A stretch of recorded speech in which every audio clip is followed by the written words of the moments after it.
Hello everyone, मैं संध्या सिंह आप सभी का आपके अपने YouTube channel education for all पर स्वागत करती हूँ। फ्रेंड्स, हम लोग एनसीईआरटी की सीरीज़ में जो पॉलिटी का बुक है उसको हम लोग डिस्कस कर रहे हैं। तो हम लोगों ने क्लास 6 और क्लास 7 का जो बुक है पॉलिटी का उसको हम लोगों ने पूरा कंप्लीट कर लिया है।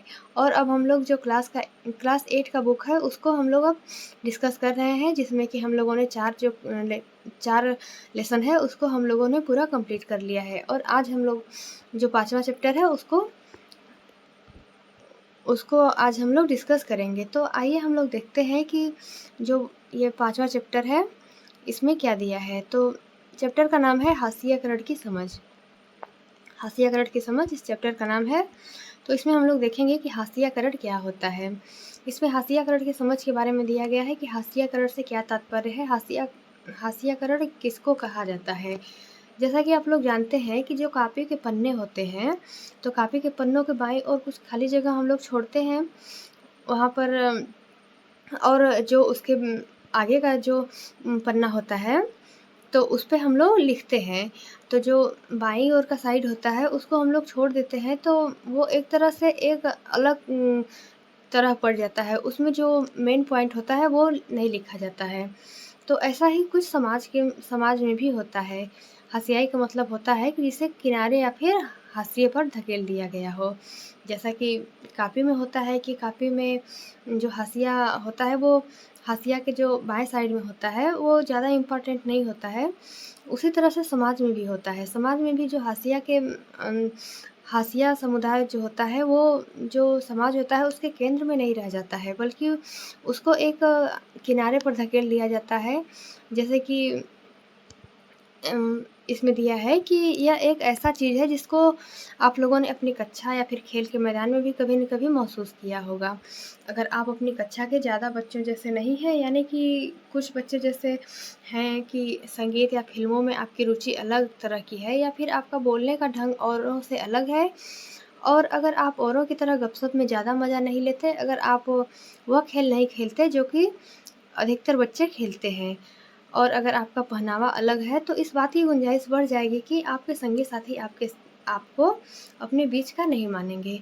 जैसे कि हाशियाकरण के बारे में दिया गया है कि हाशियाकरण समाज में इस तरह से होता है कि आप कोई भी समुदाय होता है जो कि केंद्र में नहीं रह जाता है। जैसे कि वो अल्पसंख्यक हो सकता है, धार्मिक अल्पसंख्यक, सामाजिक अल्पसंख्यक, वो गरीब हो सकता है।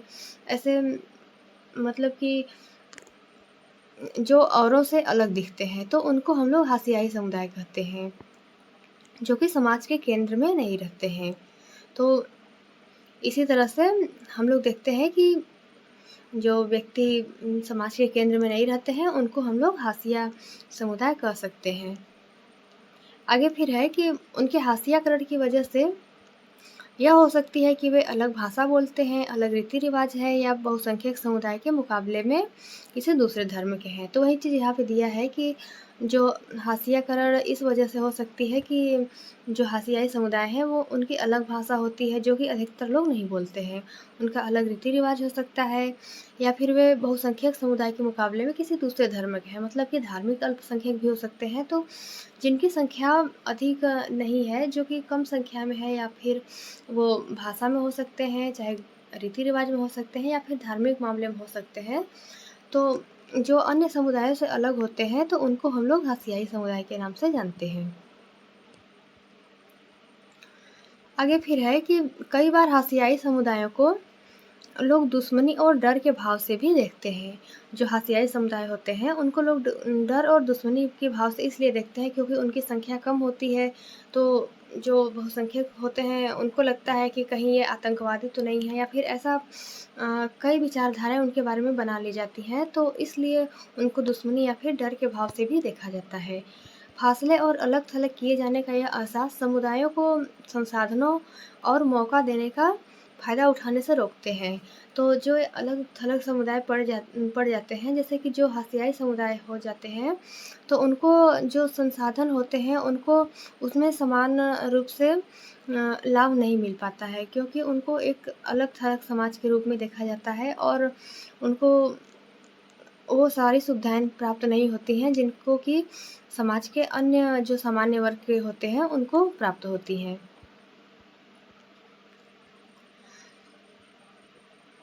आगे फिर जैसे इसमें दिया है कि इस अध्याय में आप ऐसे 2 समुदायों के बारे में पढ़ेंगे, जिन्हें आज भारत में सामाजिक रूप से हाशिए पर माना जाता है।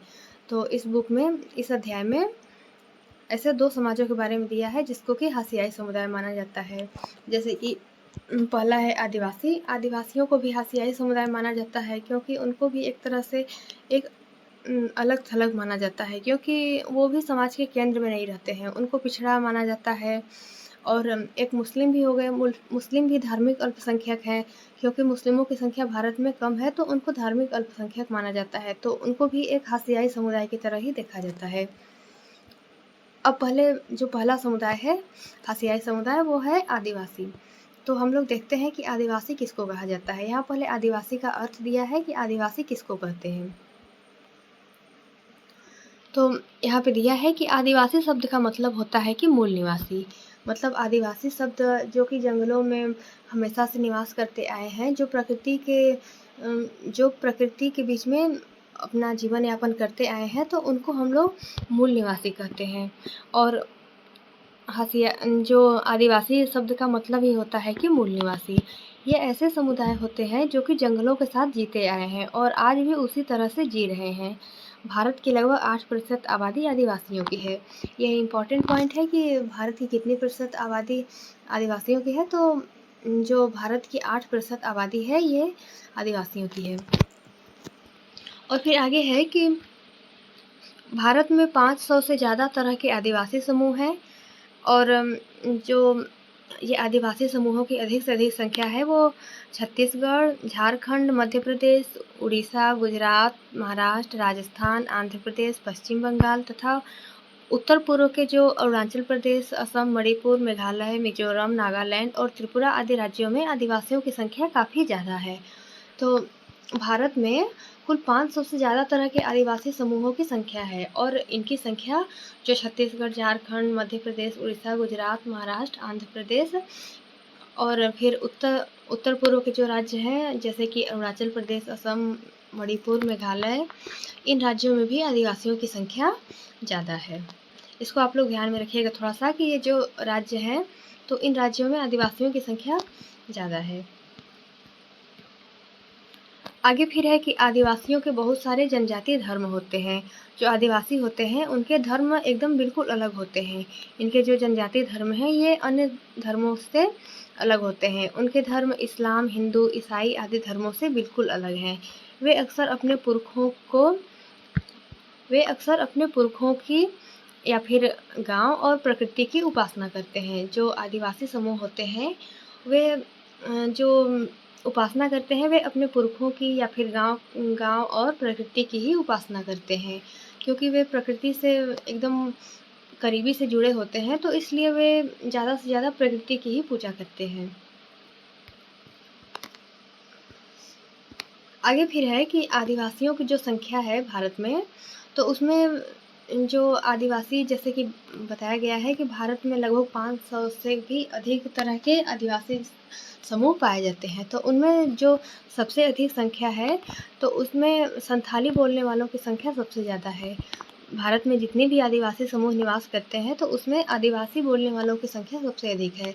ये इम्पॉर्टेंट पॉइंट है, आप लोग इसको ध्यान में रखिएगा कि आदिवासी समूहों में भारत में सबसे अधिक आदिवासियों की संख्या कौन-सी है, तो जो भारत में सबसे अधिक आदिवासियों की संख्या है वो संथाली बोलने वाले आदिवासियों की संख्या सबसे अधिक है।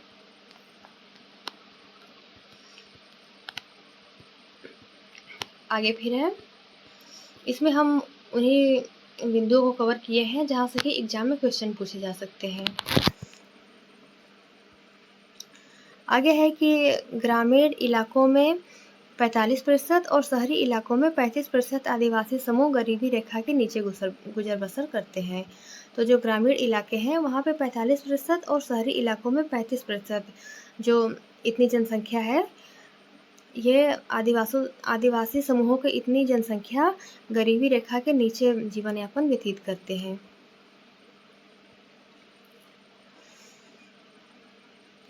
और फिर जो दूसरा हाशियाकरण वाले समुदाय हैं उसको वो मुसलमान है। जो भारत में हाशियाकरण से प्रभावित हैं वो मुसलमान हैं, जैसे कि पहला आदिवासी समूह है और दूसरा मुसलमान, जैसा कि इस चैप्टर में दिया गया है।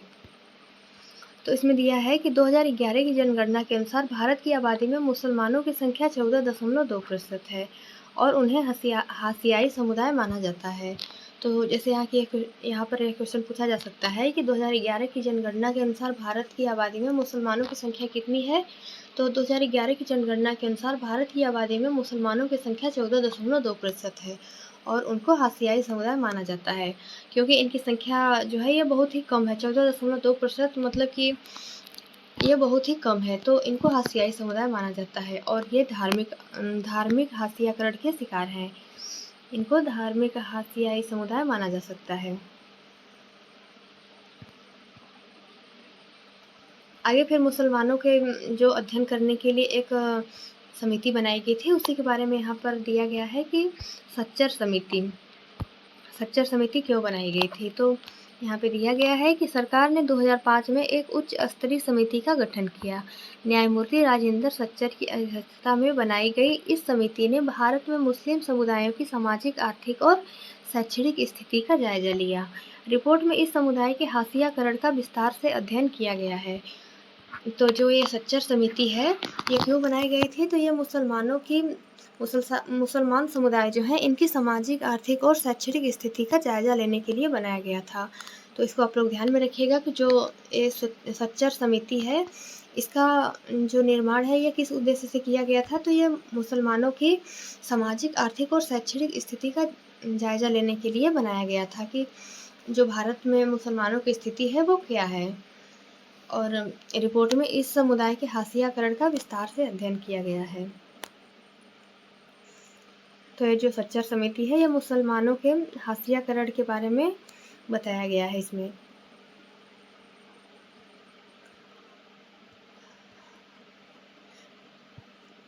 अगला फिर है कि ये जो सच्चर समिति है इसमें क्या बताया गया था, इस रिपोर्ट में क्या बताया गया है, तो उसी के बारे में यहाँ पे दिया गया है। सच्चर समिति जो है इसने अपने रिपोर्ट में क्या बताया इसको हम लोग देखते हैं। सच्चर समिति ने अपनी रिपोर्ट में मुसलमानों के बारे में प्रचलित दूसरी गलतफहमियों को भी उजागर कर दिया। जो सच्चर समिति बनाई गई थी ये मुसलमानों के बारे में जो कई तरह की गलतफहमियां प्रचलित हुई थी उसको भी उजागर कर दिया। जैसे आमतौर पर ये गलतफहमी फैली हुई थी कि उनको माना जाता था, जो मुसलमान बच्चे हैं, कि मुसलमान अपने बच्चों को सिर्फ मदरसों में भेजना चाहते हैं। जैसा कि ये प्रचलित था, ये गलतफहमी प्रचलित थी कि जो मुसलमान होते हैं वे अपने बच्चों को सिर्फ मदरसों में ही भेजना चाहते हैं। आंकड़ों से पता चलता है कि केवल 4% बच्चे ही मुसलमान बच्चे मदरसों में जाते हैं और शेष बच्चे जो हैं मुसलमानों के 66% बच्चे सरकारी स्कूलों में और 30% बच्चे निजी स्कूलों में पढ़ रहे हैं।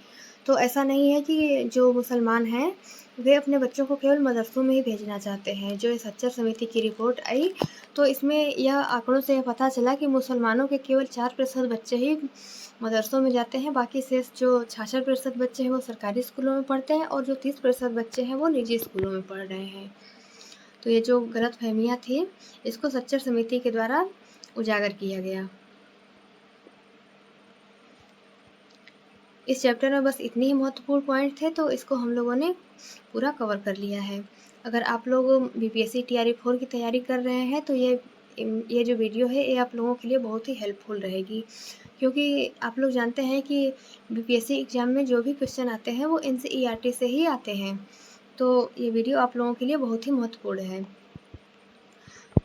अगर आप लोग चाहते हैं कि पूरा जो ये पॉलिटी है पूरा कंप्लीट किया जाए तो आप लोग इसको लाइक, शेयर एंड सब्सक्राइब करके हमें मोटिवेट करिएगा, ताकि आगे आने वाली वीडियो का नोटिफिकेशन आपको मिल जाए।